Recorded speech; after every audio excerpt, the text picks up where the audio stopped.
Lynn Barr received her bachelor and master's degree in business education from the University of New Mexico and proceeded to have a 30-year career in education. In 2008, Lynn co-founded Cottonwood Classical Preparatory School, the state's first public international baccalaureate program. In 2009, Lynn received the YWCA's Women on the Move Award for her work in education.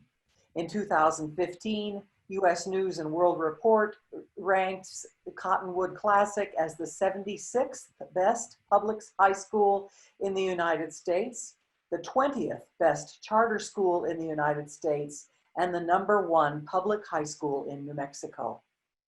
They currently have their own facility on Jefferson with over 700 students and are ranked #2 as the best public high school in UNM in New Mexico by U.S. News and World Report. Lynn retired from education and currently volunteers with New Mexico Kids Matter as a court-appointed special advocate for foster children. She recently helped to develop the educational advocacy group to raise the graduation rate of children in foster care and help families navigate the educational system. Lynn is married to Patrick and will celebrate their 35th wedding anniversary in December. She has 3 grown children, all alumni of UNM, and 2 alumni of the Department of Education and Human Sciences. In her spare time, Lynn is an avid rock climber and hiker, but her favorite activity is to try to keep up with her 2 granddaughters. I can relate. Lynn, congratulations on your Alumni Award, and we're looking forward to hearing from you. Thank you so much. I'd like to thank UNM and the College of Education and Human Sciences for bestowing this award upon me. And congratulations to Dr. Anselmo, healthy and peaceful coexistence. I love that. And education is the hope. I agree with you.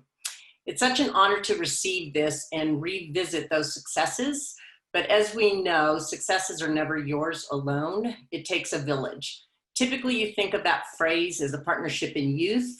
But after listening to a TED Talk by Michael Cato, an entrepreneur, he articulates this by asking a simple question.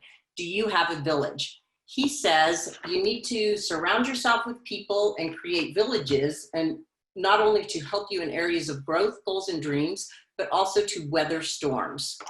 In all my successes, it was the villages I surrounded myself with. As I walked down the admissions hall in early August at UNM, I still remember the hollowness of the huge hall and that I was the only one there. I stopped in the first office and I asked the registrar, I said, I'd like to go to UNM. And she said, well, where are you in the application process? And I honestly just sat and stared at her. She helped me weather that first storm at UNM and became a part of my village, along with several professors, the stacks at the library, and the College of Education. Dr. Childress McQueen was one of the 2 professors who became an integral part of my village. 2 of the most valuable lessons I learned in education came from Dr. McQueen and ultimately steered the curriculum at Cottonwood Classical. Let me take you back to one of those lessons. So we had just gotten our first electronic typewriter. Now, if you're under 40, just envision that it was a 3D printer because you have no idea what an electronic typewriter is. We got that in the College of Education and nobody knew how to use it. So Dr. McQueen brought the students in and had them go in 30-minute intervals to learn how to use the machine. What he took away from that lesson and shared with us in class the next day was a description of the method by which each student achieved the lesson's goals. Some students did it step by step, some of them used a rubric, some of them a manual, and others just went straight to handling the machine and exploring it. I'm sure you can guess which one of the students I was, and I can tell you I never followed a rubric. Achieving educational, or any goal for that matter, works and operates differently for all of us. While this concept is not new to us now, it was in the 70s. Rigid beliefs of learning were just starting to be dismantled. I was grateful to have a person in my village who was open to innovation in education. The second lesson for me was witnessing Dr. McQueen learn something about himself that day and openly ideate and applying his new understandings. Dr. McQueen never stood at a pedestal in the front of the room, but sat with us. He showed us that making shifts in learning is essential and that trial and error are welcome. I began my career in education teaching at Sandia High School in accounting, contractual law, and keyboarding. And Dr. G, I see you in the audience, and I know you just cringed a little bit when you heard contractual law. It was ultimately the keyboarding class that started me on my path towards graduate work in business and technology education. Dr. Edwin Weber, chair of the business department, gave me the leeway to do a concentration in technology. At that time, there was not an actual degree available or developed in this field. Under his guidance, I was able to work on projects at school and turn around and work with the other graduate students as we shared information. We had the first mobile computer lab in the city, one of the first basic programming courses, and we began a production lab where students broadcast the announcements. That village was my students, my colleagues, an amazing progressive administration that gave me the leeway to move fast and furiously. As was stated in one of my evaluations, fast and furiously. So I don't know if still to this day if that was a positive or a negative, but whatever. Also during this time, the educational climate had been changing and shifting in the state, and I saw such a stark difference between the educational processes at the public schools versus the private schools. I wanted all the students to have the same opportunities and the same educational settings that students were receiving at the private schools. Small class sizes, shared learning among instructors and students. This was the fuel I needed to begin creating the largest village I had yet, which would eventually become Cottonwood Classical Preparatory School. My co-founder, Lynn and I built a village of past colleagues, mentors, and business partners, and then we got to work. We decided on the International Baccalaureate program to prepare the students for success with a rigorous curriculum that compared to the private schools, as well as an international understanding. The final line of the IB statement, and I never want to get this wrong, so I'm just going to read it. These programs encourage students across the world to become active, compassionate, and lifelong learners who understand that other people with their differences can also be right. The methodology we chose was the Paideia program, Socratic seminars, academic coaching, project-based learning, and just a small amount of didactic teaching. And the final statement of the philosophy of the Paideia program is so relevant today. The instructional method nurtures social skills by teaching students the art of speaking and listening within respectful dialogue. It took over a year to complete the charter application, which was submitted in 2007. It was denied. This was our storm, and we increased our village.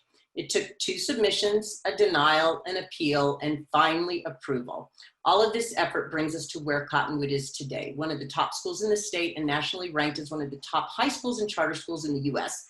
In the last year, 2 of our early graduates and a veteran instructor have come back home to us. One is an aerospace engineer at Sandia National Labs and sits on the governing council at Cottonwood. The other is a graduate of UNM and has come on board as an English instructor. Mr. John Binnert, who was an inaugural IB instructor, has come home as the executive director of Cottonwood. My true success is creating and nurturing the village that in turn is doing the same for Cottonwood. After retiring, as Mary already mentioned, I do volunteer work for New Mexico Kids Matter. I work with foster children and help them help give more information to the judges so they can make better informed decisions about these families.